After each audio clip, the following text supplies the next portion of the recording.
If you didn't think Star Wars was dead already, well, here's your final nail in the coffin.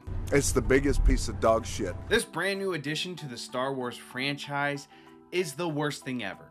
And dare I say it, might be worse than The Last Jedi. Yes, I actually sat down and watched all 2 episodes this time, even though it was the hardest watch of my entire life. But I did it nonetheless. From the bad story to the terrible acting to the excessive amount of screen wipes, the Acolyte is kind of like Anakin Skywalker, and the Star Wars franchise is the Death Star. Because, you know, Anakin blows up the Death Star. But if you can't look and see the Anakin blowing up the Death Star... But let's get into it. Spoilers for episode 1 and 2 of The Acolyte. Episode 1 opens up with a murder. Sir, there has been a murder. Instantly, the show kills off one of the biggest celebrities they got to star in this show. I mean, wow, what a shock, what a plot twist. I mean, not really if you've been paying attention to the teaser trailers, like yours truly. I mean, throughout the trailers you saw, you really only saw her in this one fight scene, right? That's the big moment for her. And if you listen to the dialogue in the teaser trailer, a lot of people are saying that there's someone out there murdering Jedi. I mean, she's a Jedi, and I assume she gets murdered. I just didn't think it would happen in the first 3 minutes of the first episode. So Trinity from the Matrix dies right away after doing some Kung Fu Jedi force tricks. She dies by getting stabbed by a tiny little knife. So the Star Wars logic now is you can get stabbed right in the gut by a lightsaber, but a tiny stab by a tiny knife kills you instantly. I mean, is the reasoning because this takes place at a time before back-to-tanks were invented? I mean, it definitely takes place before force healing was introduced. But next on the Star Wars logic is a fire in space, like a whole campfire in space. Listen, I know Star Wars doesn't do realism too well in space. Like, for example, there's probably no explosions in space, or, you know, there's not really any lightsabers yet. But come on, you can't just put a whole ass campfire in space without stylizing it. At least make the flames blue, or make it, you know, wavy or something. It just looks like they start a fire in the studio they were shooting. That's what it looks like. Continuing on, we follow Osha, who is a former Jedi, and she is being accused of these murders. So of course the Jedi Council come and confront her, but she insists she is not the murderer. But the description from the eyewitness is very identical to her description. Very identical.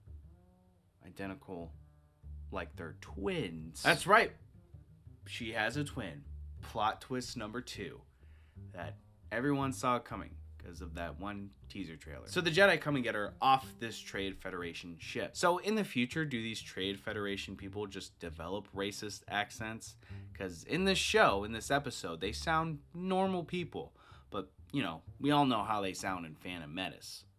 My lord, is that legal? So next we kind of meet all the Jedi characters. There's Sol, there's Jeki, and then there's Leslie Headland's wife. Yes, the director and showrunner casted their own wife. And she is the worst actress. Every dialogue she delivers is just gut-wrenching, and it makes me want to stop watching the show, but I can't because I have hope that this show will get better. It'll get better, right? So episode 1 ends with this new, dark, mysterious Sith character, and it's the worst voiceover ever. The Jedi live in a dream they believe everyone shares. That's a chick. That's gotta be a woman. I bet the third twist in this show is that Sith is a woman, because girls can be bad too. But then I bet there's going to be some sort of redemption arc in the end, and then all the ladies kiss or something, because it's June and, you know, it's gay. Hi, gay. In episode 2, we learn that somehow Osha's twin sister May survived. Somehow Palpatine returned. And she's the one out there murdering the Jedi. On her path of destruction, she goes to this planet where there's a floating monk Jedi who hasn't spoken in 10 years. But on this planet, guys, is some representation I can relate to. Let's just say they're feeding very well at this Jedi temple. So the crew of Jedi and Osha plan to capture May on this planet. But how will they do it, guys? dumb male over here thinks we should just confront her, but smart female thinks differently. You know what? I'm with her. May eventually kills the Jedi monk by poisoning him and making him realize his white guilt or something. It's all very dumb and stupid. She starts talking about his past and his past trauma, and he just suddenly wakes up. She puts the poison down next to him, and he just takes a big old swig while, hoping for forgiveness. Like, damn, dude, all you had to do was post a black square on Instagram. Then your white guilt would have faded away. The gang eventually corners May, and she escapes by throwing sand in their eyes. Wow, classic bad guy. May and Osha kind of have a moment, but ultimately May escapes, and the teaser we get for next week's episode is a Wookiee Jedi.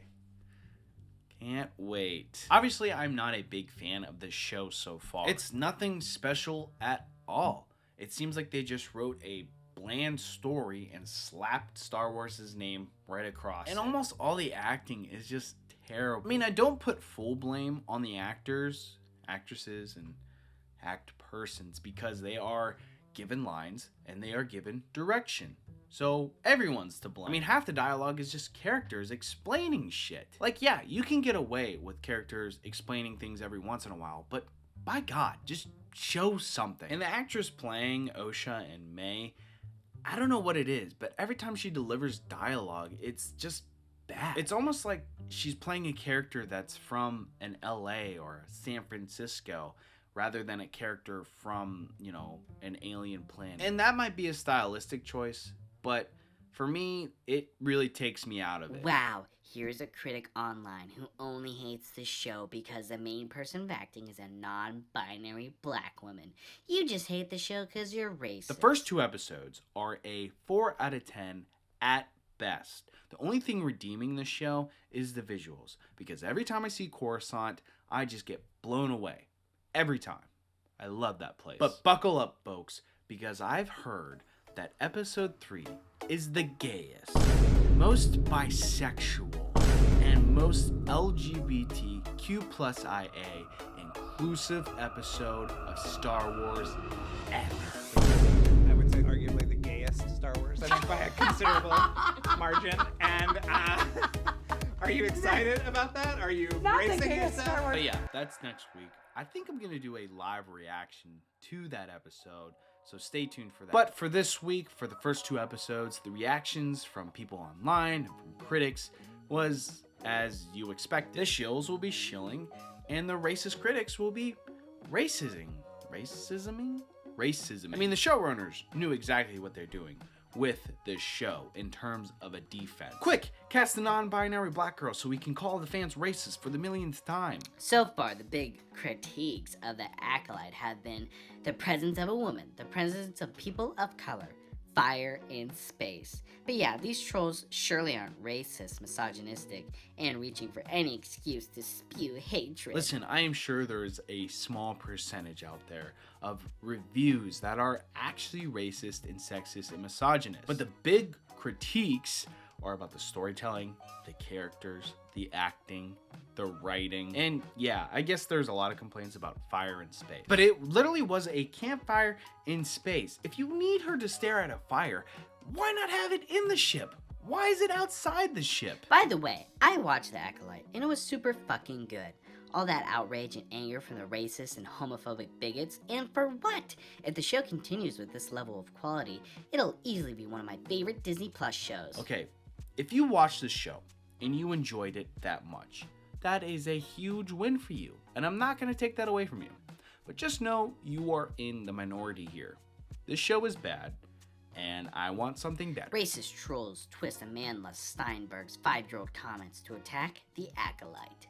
Racist trolls intent on attacking Disney Plus's The Acolyte for no reason have now begun twisting Amanda Steinberg's 5-year-old comments to try to promote a false narrative about the show. So what you're saying is, these people are spreading,